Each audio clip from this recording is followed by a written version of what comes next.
Prontinho. Prontinho? Uhum.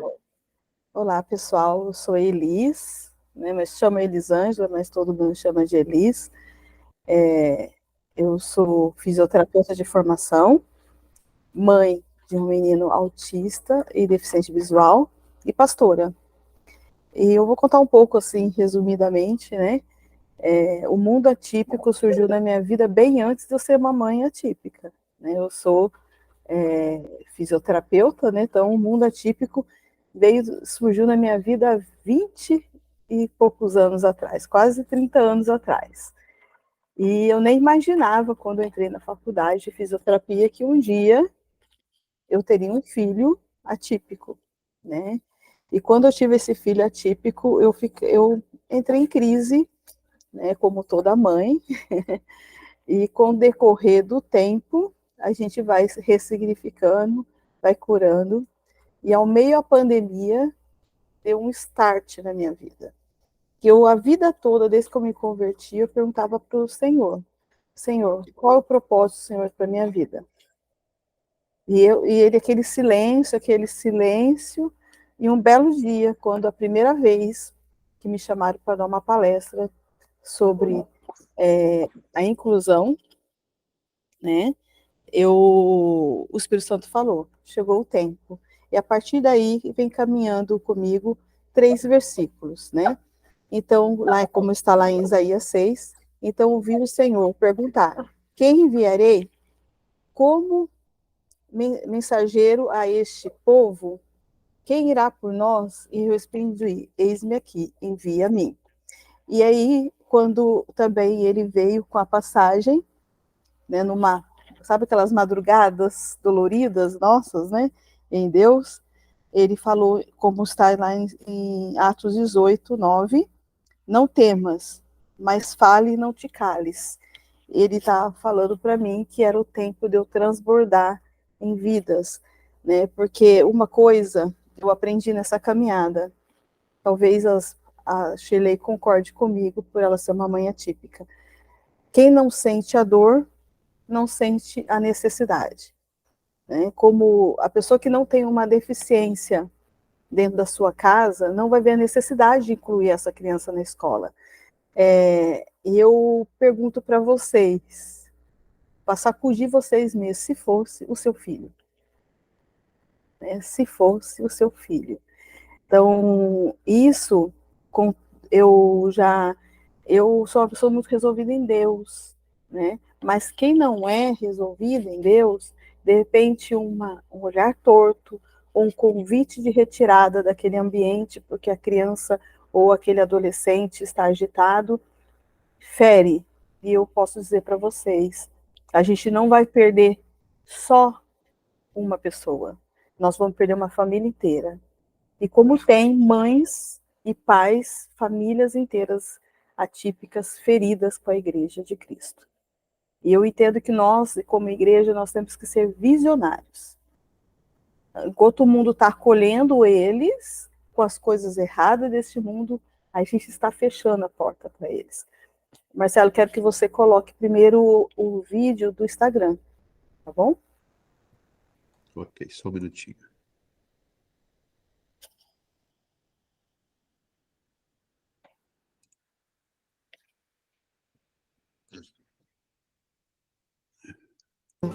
É autista não verbal. E hoje é a primeira vez que eu estou ouvindo. Aí tem que pôr desde o início. Aí. Em uma igreja e uma criança começou a gritar. A gritar, a gritar, a gritar. O normal é um diácono, né, alguém do staff, chegar e retirar a criança. Mas na hora o Espírito Santo falou para mim, fala no microfone, deixa a criança gritar. E eu falei isso repetidamente. Deixa a criança gritar. Deixa a criança gritar. O Espírito Santo estava falando, deixa a criança gritar. E a criança ficou gritando. E eu pregando. E o fogo descendo. E no final do culto, eu também não entendi por que Deus falou aquilo para mim, né? Para eu passar para a igreja. E no final do culto, essa mãe veio me procurar e falou assim, pastora, a senhora não me conhece, mas o meu filho é autista não verbal. E hoje é a primeira vez que eu estou vindo na igreja depois de muitos anos, porque eu tinha vergonha do meu filho. Eu tinha vergonha do meu filho. Eu tinha vergonha do que as pessoas iriam falar dele. E quando a senhora gritava, deixa a criança gritar, eu senti Deus me libertando daquilo. Foi muito mais do que ensinar a igreja a inclusão. Estava libertando uma mãe de uma vergonha que a gente passa. Eu não posso negar que às vezes eu ia num... Eu vou num parque e eu vejo que a minha filha não é igual às outras crianças. E eu tenho que diariamente vencer essa barreira. Então ali foi uma mãe que se libertou daquela vergonha. Eu não posso ter vergonha do meu filho. Então deixo aqui essa palavra para você, mãe. Não tenha vergonha. O teu filho precisa se socializar, ele precisa sair dessas 4 paredes que você colocou ele. Né? Leve ele para a igreja, leva ele para o parquinho. Então esse dia foi um dia marcante para a minha vida. Eu falei, Deus, é isso. Nós não temos apenas crianças doentes, crianças que precisam de ajuda. Nós temos mães que precisam ser libertas. Nós temos mães que precisam ser abraçadas. E naquele dia Deus falou comigo, eu te chamei para isso. Abre a tua boca, que através da tua vida, através do teu testemunho, eu vou continuar fazendo não apenas para ajudar crianças, mas para ajudar mães que precisam ser abraçadas. Amém. E quando esse vídeo veio até mim, me sacudiu muito. Eu fui entendendo que Deus estava me impulsionando a tocar essas mães, porque o projeto inicial que Deus colocou no meu coração era acolher essas crianças, trazer essas crianças para dentro da igreja. Só que elas não vêm sozinhas, elas precisam da família para levá-las. Para isso, primeiro eu tenho que alcançar os pais, primeiro eu tenho que curar essa família, né? Então, é transbordar, ver que o filho dela precisa estar num ambiente de igreja, um ambiente onde... Porque eles são um povo não alcançado também, né? São um povo não alcançado, todo deficiente, né? Seja físico, intelectual, né? Auditivo, visual. E então, a partir disso, né, eu entendi que eu tinha um propósito, né, eu tinha uma bandeira a levantar, né, porque quando o Senhor nos dá a situação dentro do seu lar, né, Ele te dá autoridade de você falar sobre aquele assunto e poder tocar corações, né, e a gente vai falar um pouco agora da inclusão, né? A importância dessa inclusão.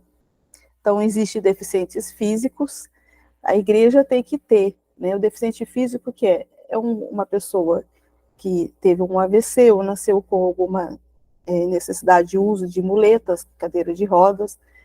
A pessoa que tem muleta, ela vai se locomover otimamente bem, ela vai poder se assentar em qualquer lugar no ambiente de igreja. Mas o cadeirante, né, a gente não pode, tem que ter um espaço para ir lá. Mas sabe qual um dia um cadeirante falou para mim? Eu não quero ficar excluído da minha família.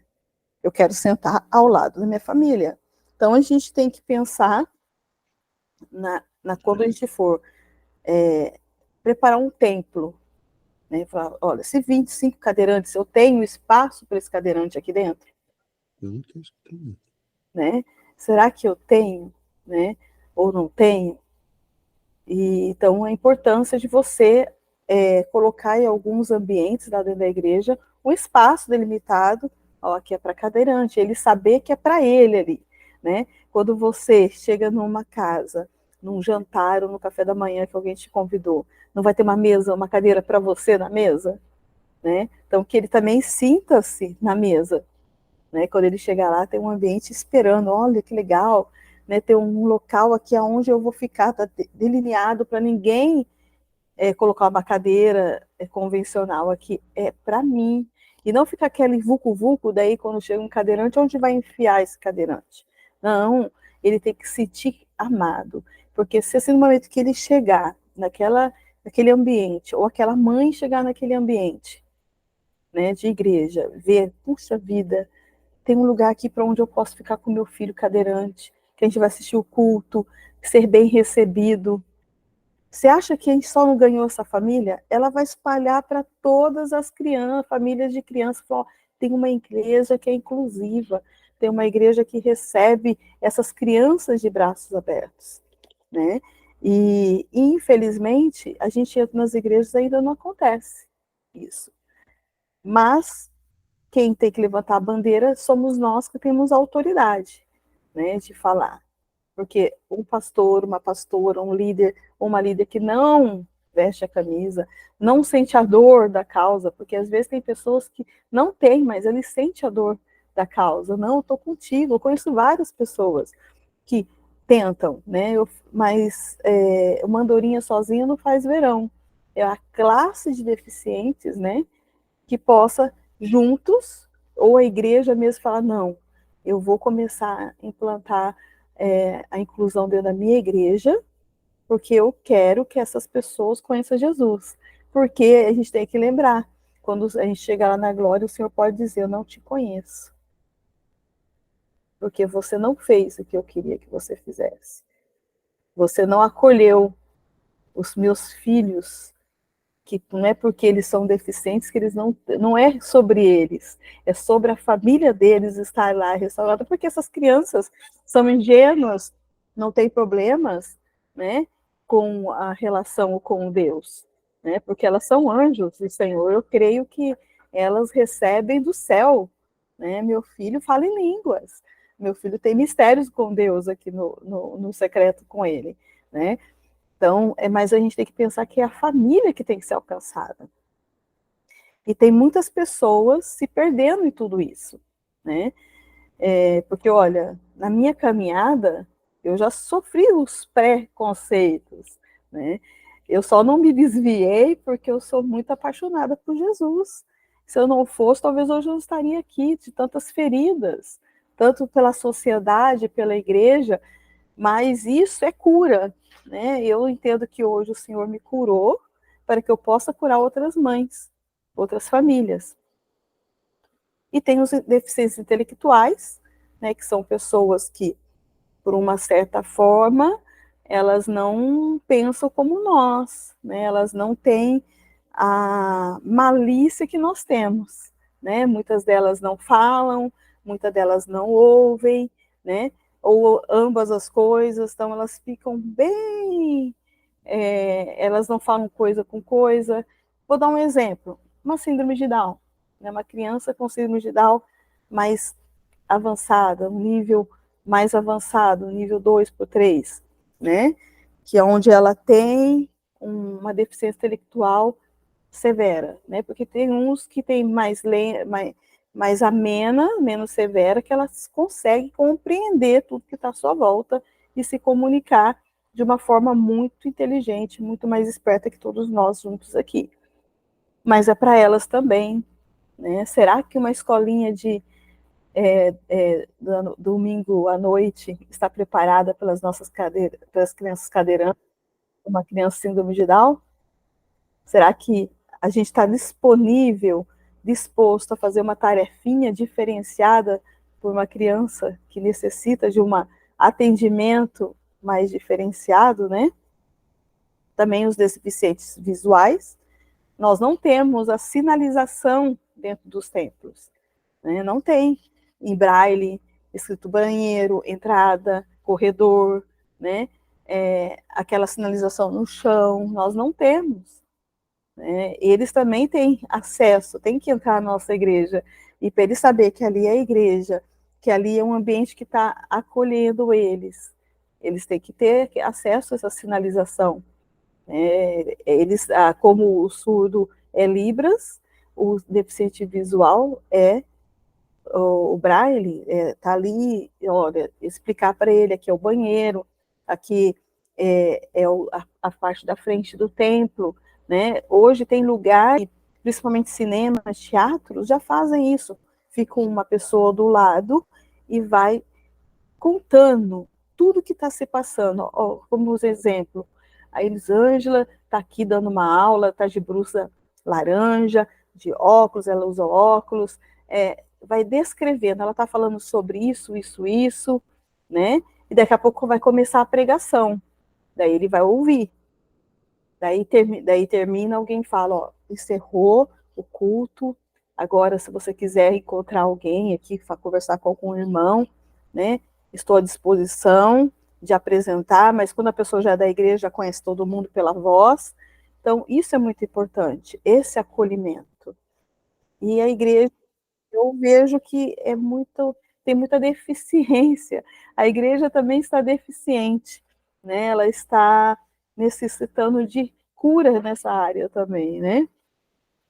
Daí o deficiente auditivo, que nós já tivemos umas aulas maravilhosas, né, que a importância deles também em nosso meio, e às vezes, assim, eu já ouvi algumas pessoas falar que todos os deficientes comentam, uma vez eu trabalhava numa instituição chamada Pestalozzi, e eles falavam, os que frequentavam a igreja, né, mas eu não quero ficar longe da minha família, né? Então, às vezes, eles colocam o grupinho do cadeirante, o grupinho do deficiente visual, o grupinho, não, eles querem estar no meio da família.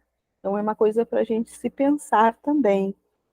Então, eu citei, assim, por cima, todas essas deficiências, mas eu vou falar naquela, né, que mexe mais comigo, porque a igreja não está preparada. O autista, por exemplo, se chegar um autista gritando na sua igreja, qual vai ser a sua reação?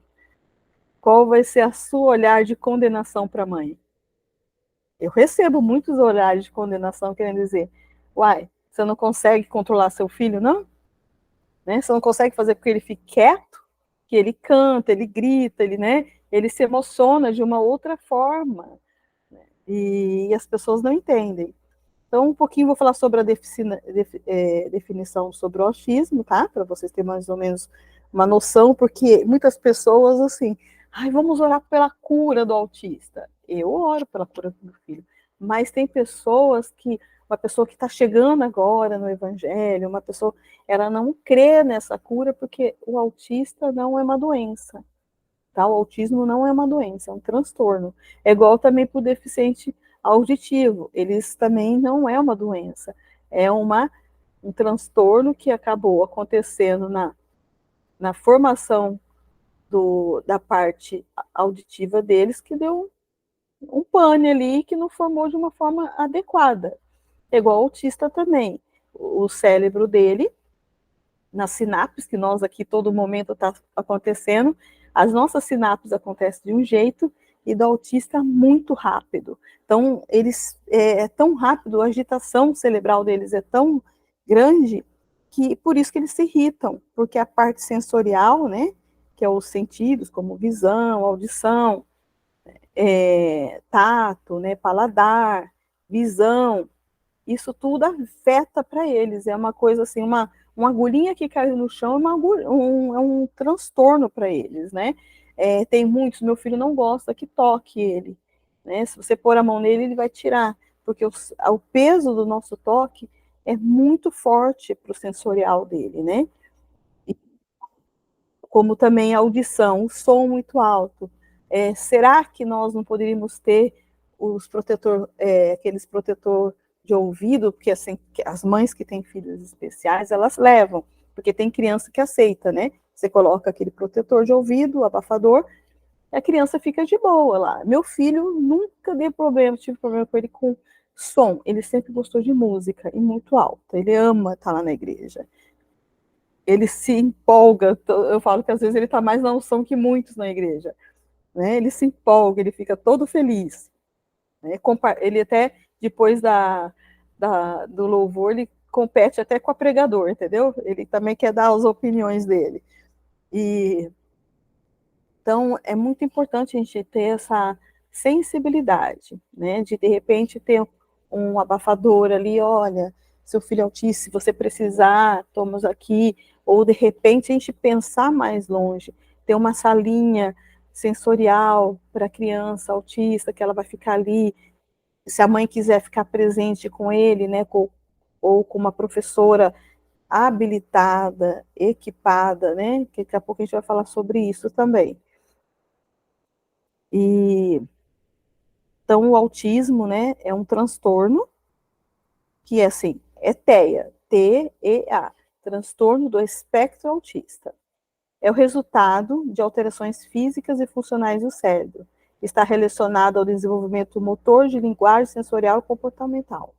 O TEA afeta o comportamento da criança e os primeiros sinais podem ser notados em bebê nos primeiros meses de vida. O bebê autista, ele não olha nos olhos. Você vai estar amamentando, ele não olha nos olhos, ele não atende às vezes pelo nome, né?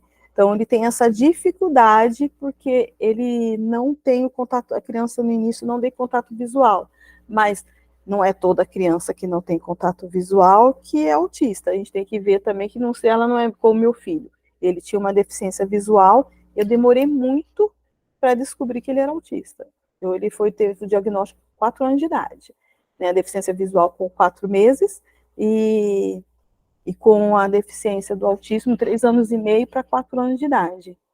Então, assim, é uma forma de você começar a perceber, né? Tem umas crianças que é mais molinhas, né? É de caso em caso. Tem que avaliar. Você percebe, porque principalmente quando é mãe de primeira viagem, você não percebe tanto. Mas quando você é segundo filho, você começa a perceber que tem alguma coisa diferente nessa criança. Daí as características, né? Ela tem dificuldade de interagir, aquela criança que ela não vai buscar brincar com outra criança, né? Ela fica muito isolada, muito no mundinho dela, né? Ela brinca sozinha, ela é tímida, ela é confundida como tímida, mas não é que ela é tímida, é porque ela não consegue interagir mesmo, não mantém contato visual, muitos deles, tem alguns que mantêm, né, se eu pôr 10 autistas aqui na nossa sala, 10, cada um tem a sua particularidade. Então, são, assim, características que, se tiver dentro da avaliação, que é um questionário enorme, atender de 8 a 10 das perguntas, em características, já pode-se pensar que essa criança está dentro do espectro autista, tá? Porque a gente, às vezes, o que está muito na moda agora ser autista, então tem que tomar muito cuidado. Não é, eu, pela experiência que eu tenho, né, tanto de causa como de trabalhar muito com autista, eu bato o olho e já percebo que tem alguma coisa diferente naquela criança. Mas eu não vou chegar para a mãe assim, ó, eu falo só com muito carinho, amor com a mãe, e falo, olha, começa a prestar atenção nessa criança, né, que ela está muito caladinha, de repente procurar um fono, ou procurar um TO, né, com muito amor você vai, né, falar para essa mãe. Mas com certeza, quando você vai falar para a mãe, né, ela já fala para dar uma resposta para você. Eu tenho percebido que ela está diferente, né? É difícil, ela não tem muita expressão facial, muitas delas, né? Elas não compreendem os gestos comunicativos, né? Dependendo de você contar uma piada, ela não vai entender, sabe? Ela não compreende, ela é muito radical. Você soltar uma piadinha, uma brincadeira, né? Como esses dias, um tempo atrás, eu brinquei com um paciente meu, ele falando assim para mim, nossa, perdi hora. Então, você caiu da cama? Não, tia, eu levantei da cama. Então, eles não compreendem esse cair da cama que a gente fala, né? Nossa, você caiu da cama hoje? Ele vai entender que caiu da cama literalmente, né? Esse mesmo paciente contando para mim assim, ai, meu pai está fazendo uma casa, teu pai está construindo uma casa, que legal. Não, tia, quem está construindo é o pedreiro, entendeu? Então, assim, é muito engraçado conversar com eles. Eles levam muito, assim, eles não, lúdico para eles é muito difícil. Você tem que Eles levam na real mesmo, assim, né? Tanto que é muito engraçado conversar com eles. Se você contar uma piada, ele não vai rir. Eles não vão rir porque eles não vão compreender. Mas, em contrapartida, a gente tem que entender que tem muitos adultos, tá? Que está sendo diagnosticado agora. Então, nós temos uma grande, hoje não temos porcentagem ainda pelo censo, né, do IBGE, em quantos autistas adultos estão se descobrindo agora. Mas é muita gente, é muita gente.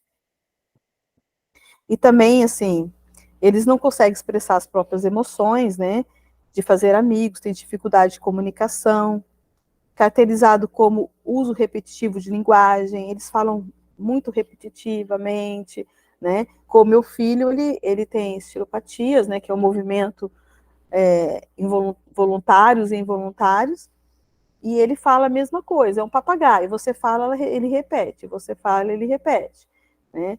Mas tem momentos que ele fala algumas coisas por ele mesmo, né? Quando ele quer comer, quando ele quer dormir, né? E ele tem dificuldade de iniciar um diálogo, né? Então por isso que ele é confundido como tímido. Isso é um pouco das pequenas características, assim, que é para você bater o olho e começar a falar, nossa, não é que é estranho esse adulto, essa criança? Eu falo que os adultos autistas é aquele adulto que é esquisito, que eles dizem a pessoa muito esquisita, que deu alguma coisa. Eles se desenvolveram na raça, na força da vontade e Deus ali junto. Deixa eu tomar uma água. Eu tô com a garganta muito ruim. Outra coisa, né? Então, e dentro do autismo tem as comorbidades, né? Que a gente tem os níveis, né? Que a gente vai ver daqui a pouco, e tem as comorbidades. Então, assim, tem muitos autistas que têm deficiência intelectual, né? Que daí são mais comprometidos.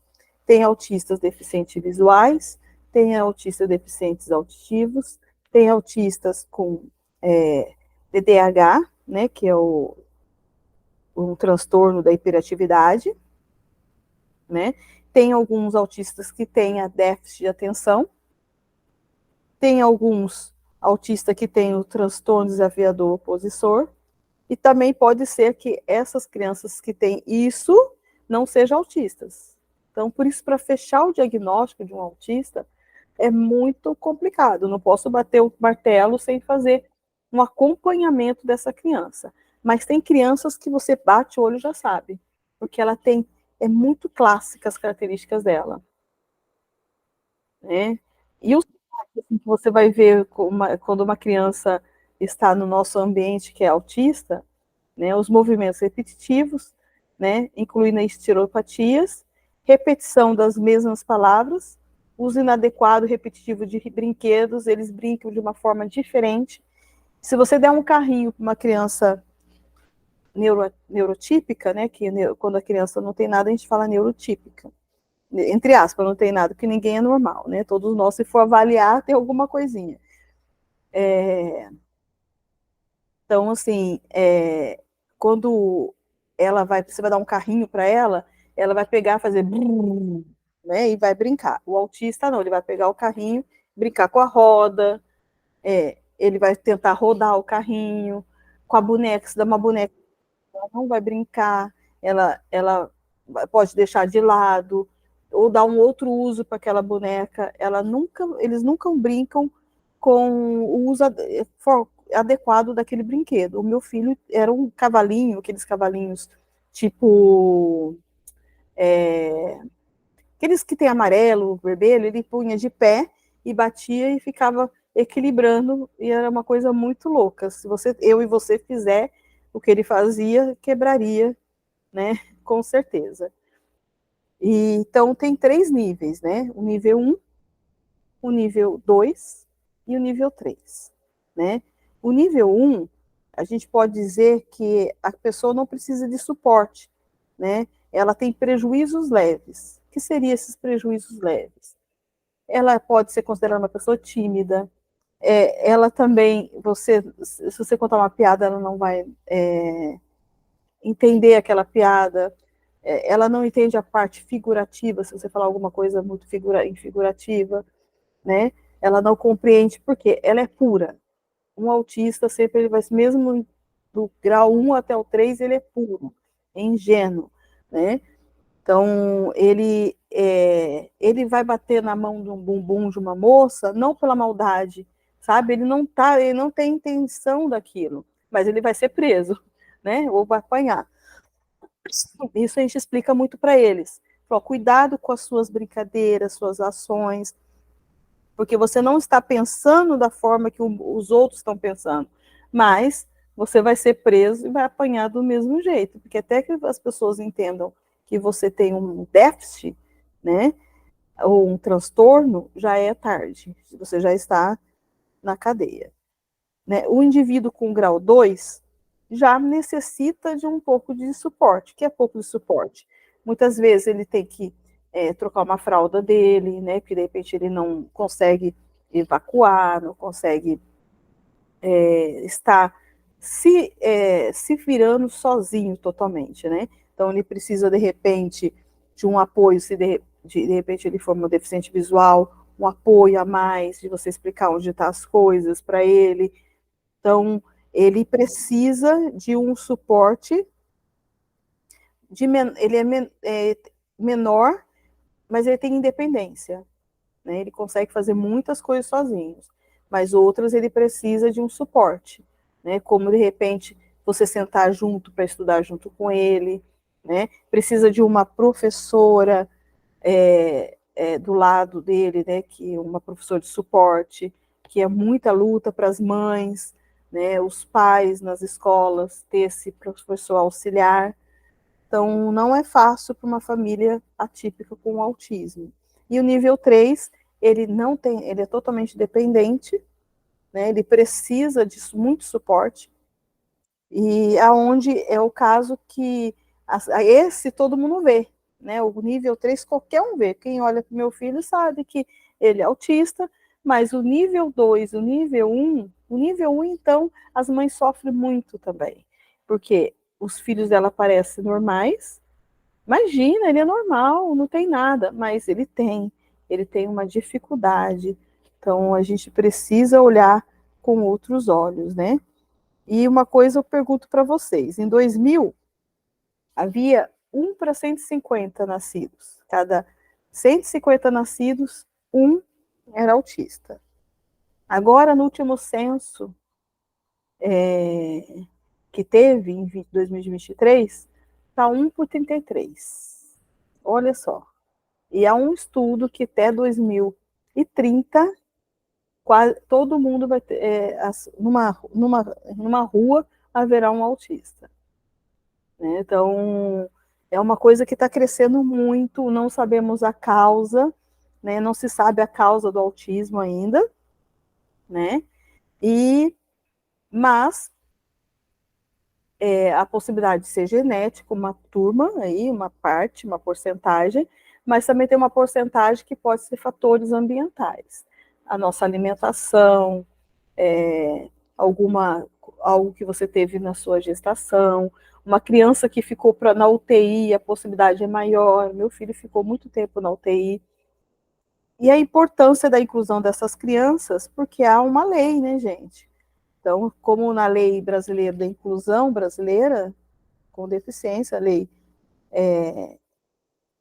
13.143, de 6 de julho de 2015, há um conjunto de dispositivos destinados a assegurar e promover em igualdade de condições com as demais pessoas o exercício de direito e liberdades fundamentais por essas pessoas com deficiência, visando uma inclusão social e cidadania. Eu costumo dizer que ele tem um CPF, essas crianças têm um CPF ou RG, então elas são uma pessoa. Se ela é uma pessoa, ela tem que ser acolhida como tal, não ser excluída, né? Não é fazer uma inclusão só para inglês ver, eu vou por lá. Não, não é só isso, é oferecer algo de qualidade, né? Algo de qualidade onde essa criança vai se desenvolver. Porque eu falo, agora eu estou falando como profissional, atrás daquele diagnóstico é uma pessoa, né? E aquela pessoa ela pode florescer e dar frutos extraordinários, né? O diagnóstico não é uma sentença de morte, é o início de uma linda história a ser traçada para aquele ser humano. Então, eu tenho essa frase comigo há anos, e eu creio que a gente pode, como igreja, levantar a bandeira e bater nas portas. O que eu tenho orado ao Senhor, que as portas das igrejas brasileiras abram para mim, para que eu possa levar a bandeira da inclusão, a importância da cura dessas famílias, né? Então, o muito importante é a gente pensar também que a igreja tem que ter uma rede de apoio, porque essa família é pobre de rede de apoio. Eu sou uma pessoa muito... Eu falo que Deus me ama muito, porque eu tenho uma família maravilhosa que me dá suporte. Eu tenho pessoas que Deus levanta à minha volta que dá suporte para mim fazer o ID do Senhor. Mas tem pessoas que não têm, né? Eu sou uma mãe solo, né? Que é mais complicado ainda para a nossa sociedade. Então, elas são abandonadas, essas mães são rejeitadas pela sociedade, são excluídas, elas têm que abrir mão de sonhos, abrir mão de muitas coisas para poder cuidar dos filhos dela. E eu falo para elas que elas podem florescer ao meio do deserto, que elas podem sim ser transformadas, porque ela pode ser uma voz para curar outras, porque elas não creem nisso, elas acham que é abandonar a carreira, abandonar tudo, não fazer uma escova, não se cuidar, porque ela se envolve tanto com aquela criança, quando ela se olha no espelho, ela não se vê mais. E a gente tem que levá-la nesse processo de cura emocional, olhar para o espelho que existe uma mulher maravilhosa, uma mulher guerreira, uma mulher que pode ser trabalhada, e nós como igreja podemos oferecer isso, né? Como muitas coisas que nós possamos oferecer, como escolas, para elas ter uma profissão, um momento delas abrir o coração, uma roda de conversa, né? Ter na sua igreja aquela roda de conversa de incluir aquela pessoa na sociedade, porque o acolhimento nosso com essa família dentro do nosso ambiente cristão, igreja, vai fazer total diferença na trajetória daquela família. E com certeza, a gente só não vai ganhar aquela família. Vamos ganhar uma cidade. Porque eu pergunto para você, se fosse seu filho, e se fosse o seu filho, como você estaria? Como você olhar para você mesma, né, nessa situação?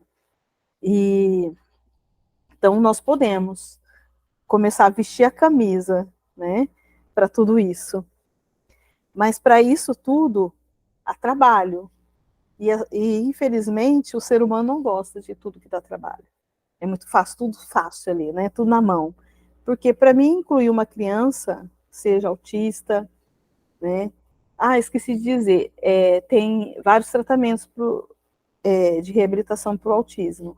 Tem terapia ocupacional, psicologia, fisioterapia, neuropedagogia, né? E N coisas. Só que como também tem o Braille, né? Tem nós aqui nós chamamos de, para o deficiente, para o autista, é o PEC. Eu vou mostrar aqui para vocês, ó, que eu esqueci de pôr no slide, Marcelo. Depois eu vou compartilhar no grupo, não sei se vocês conseguem ver.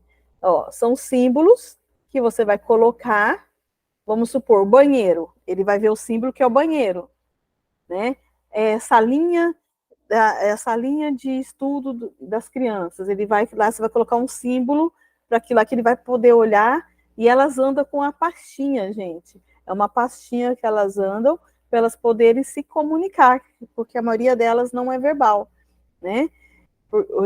Porque tem o autista verbal e não verbal. O meu filho, ele é verbal porque ele perde muitas coisas, mas ele não se comunica.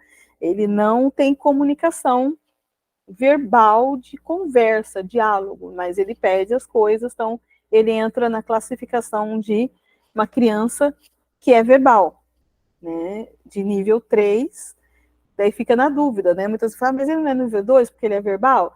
Não, ele é nível 3 porque ele é muito dependente, mas é um verbal. E daí eu brinco com as pessoas, é 2,5, né? Então, e como eu estava dizendo para vocês, dá trabalho, porque, primeiro, eu tenho que planejar, né, fazer um planejamento, tá? Eu vou incluir os deficientes aqui dentro da minha igreja, eu tenho que planejar quais deficiências que existem, né? Eu tenho que começar a pesquisar. Tá, para o autista eu tenho que fazer isso, para o deficiente auditivo isso, para o visual isso, cadeirante isso. Daí, assim, no momento que eu faço esse levantamento, eu tenho que treinar uma equipe, né? Os tradutores de Libras, aquele que vai estar orientando os deficientes visuais, aqueles que vai estar orientando os cadeirantes, aqueles que vai estar orientando os deficientes intelectuais, aquele que vai estar com os autistas, né? Então, não tem como, a gente não vai poder colocar tudo dentro de uma mesma salinha no início, porque tem criança autista que não vai deixar, não vai querer fazer da forma que tem que fazer ali, porque é tudo um trabalho de inclusão, um trabalho que vai requer muito trabalho mesmo, canseira mesmo, cansado, você conseguir aquela criança permanecer lá dentro, mas é possível, né?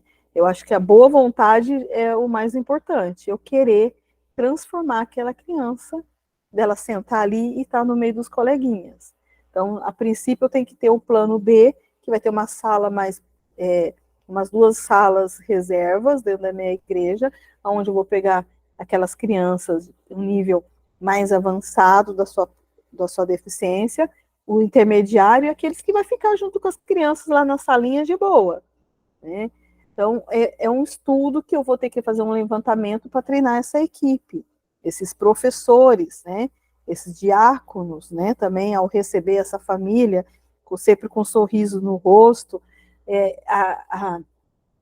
na hora que começar a fazer uma apresentação na igreja, de repente avisar, falar, olha, aqui no nosso meio hoje, nós temos crianças autistas, então, se caso tiver um movimento diferenciado, né, explicar, porque ninguém é obrigado a saber, né, e é importante, porque a criança autista vai correr mesmo na igreja, gente, não tem jeito, né, e não haja você que a mãe fala, não, porque muita gente fala, a mãe não sabe educar esse filho, não, ela tentou tudo, mas que não dá mesmo, eles não têm limites mesmo, é deles, é algo não é sem educação, que as pessoas falam, nossa, a mãe não sabe dar educação para esse filho, então isso tudo, o falar, esse falar agride essas mães, então você pode até pensar, mas não fale, para não ferir mais essa mãe, entendeu?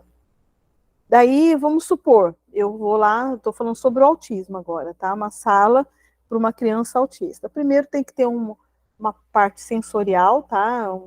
Os equipamentos sensoriais para a gente trabalhar cada caso, um caso, por isso que é importante alguém que entenda para estar implantando essa salinha. Tem que ter um quadro de rotinas, tá? Que a criança, ela precisa de rotina. Então, vamos supor, hoje ela entrou na salinha, sentou, comeu o lanchinho, e daqui a pouco ouviu da palavra, daqui a pouco orou, teve o dízimo e foi embora. De repente, um dia que mudar a rotina, ela vai surtar. Ela vai dar trabalho.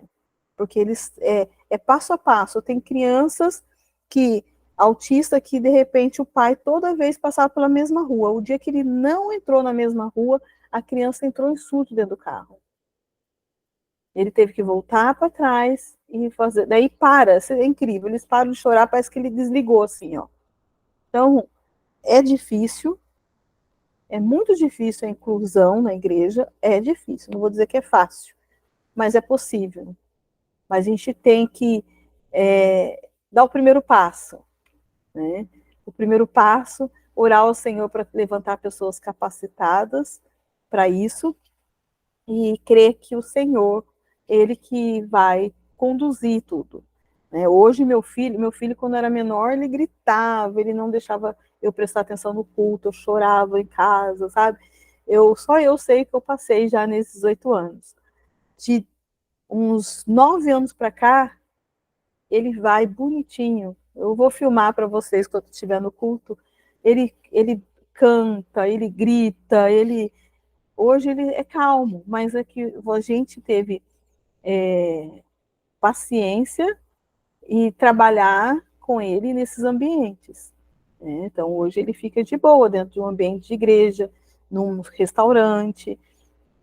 Então, meninos e meninas, o que eu queria dizer para vocês que se a gente for ficar falando aqui, ó, eu estou passando do meu horário já, Marcelo, né? Tem muita coisa para falar.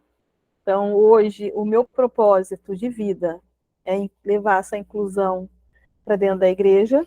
E eu tenho um trabalho que chama Floresça. Quem quiser me seguir lá no Instagram, é Elis Muniz 01, onde eu faço lives, onde eu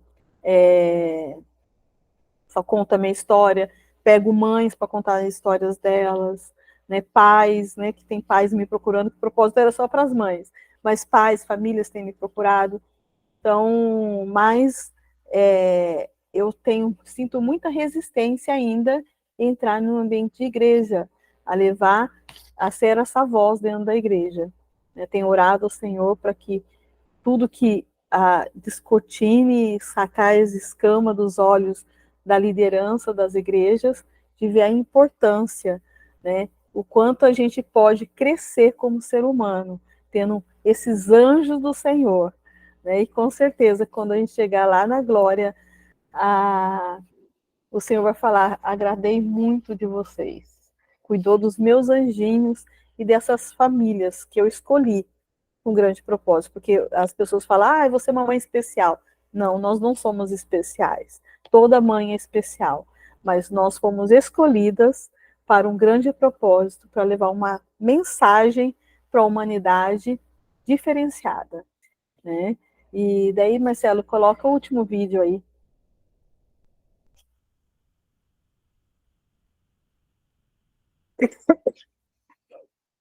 É o vídeo do YouTube.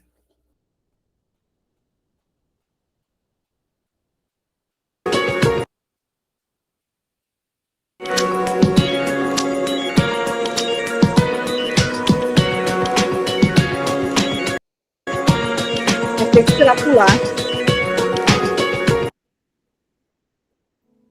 Aí. Pode ir, parceiro. Vou deixá-lo aqui. Eu sei que não é o melhor lugar para ele, mas é que estamos sem dinheiro. E assim que pudermos, vamos levar para um lugar mais adequado para sua situação. Aqui estão seus relatórios, os remédios e esse aqui é o último exame dele. E nessa maleta estão todos os seus brinquedos. Tudo bem, senhor. É só assinar aqui e pronto. Maria, tá correndo de novo nos corredores. Quer fazer o favor de ir brincar com as outras crianças?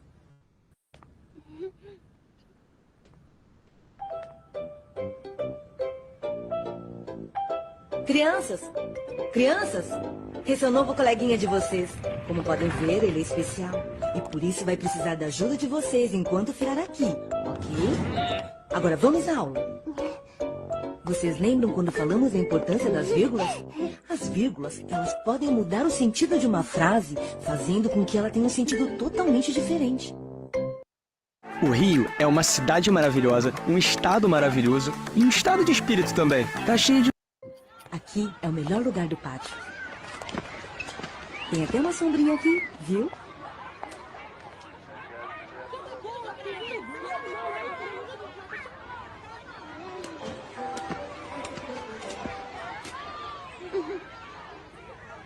Ei, Maria, você tá indo aonde? Olá, como se chama? Meu nome é Maria. Bem-vinda à escola. Não sabe andar? E nem falar? Não sabe fazer nada? O que aconteceu? Você é estranho. Olha, é bem fácil. Se quer mexer uma mão, faz assim. E aí mexeu. E se você quer falar, faz assim. Olá. E então falou. Ei, Maria, vem brincar com a gente.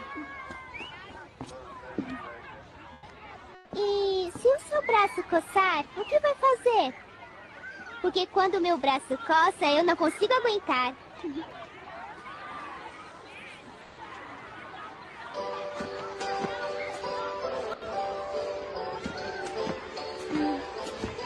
Ô, Maria, o que você tem? Quer brincar de pular corda? É muito divertido.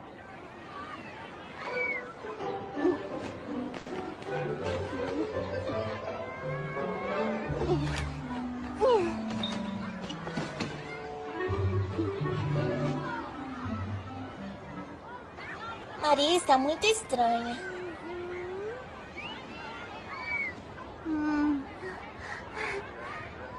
Ah, já sei qual é o problema. Você gosta mais de futebol.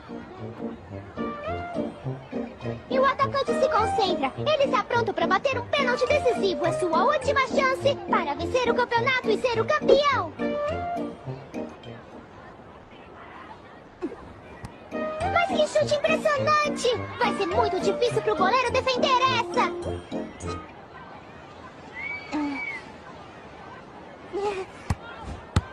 Gol! É gol! O atacante fez um golaço e a galera vibra! Gol! A Maria está muito estranha.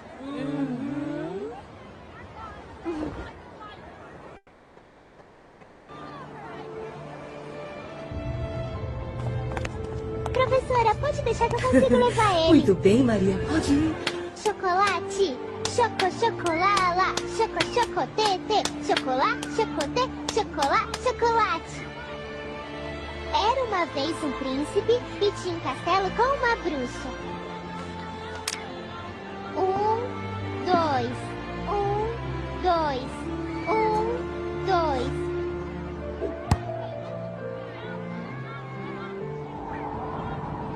Capitão, salve a donzela! Assim, capitão, venha me salvar, por favor. Nunca conseguirá salvá-la! Eu vou manter ela presa pra sempre! Ha, ha, ha, ha. E então o príncipe e a princesa foram felizes para sempre. 1, 2, 3. Agora sem se mexer, senão eu vou te ver. 1, 2, 3. Agora sem se mexer, senão eu vou te ver. Ah, eu te peguei!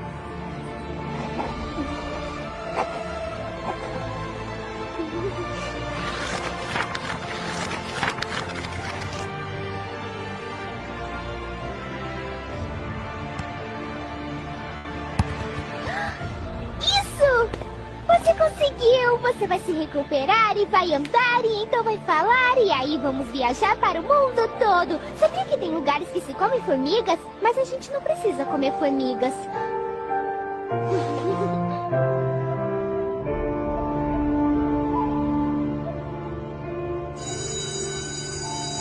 Maria, ele não pode sair hoje.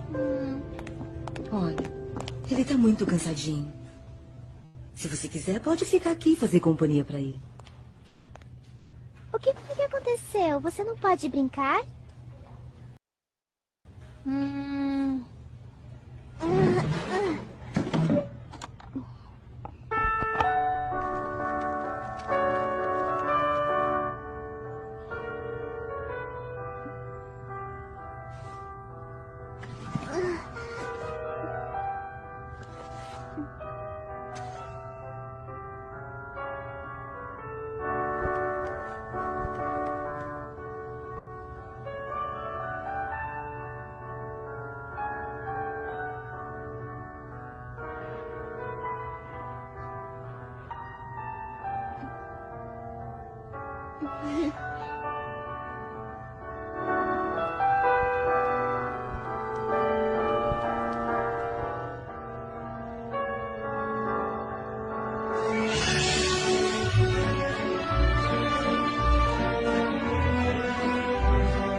Eu sou a melhor treinadora do mundo.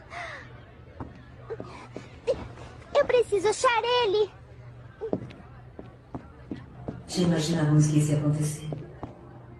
Ninguém nunca está preparado para isso. Pelo menos ele foi dormindo. Ele não sofreu. Eu sei que isso é muito difícil. Eu não sei como vamos dizer isso para as crianças. Principalmente para Maria. Ela é tão próxima dele. Juntaremos tudo o mais rápido possível. Depois mandaremos para vocês. Não se preocupem.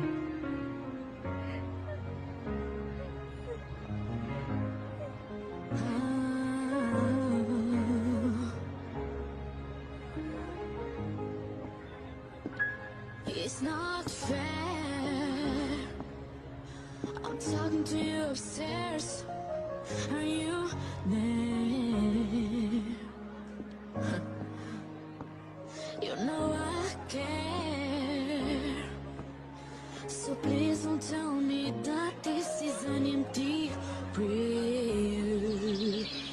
No. Cause all she has and all she's on, I wish she could remember. I watch your face. Bom dia, classe. Eu sou a Maria, sua nova professora. I miss Bom que sejamos, né?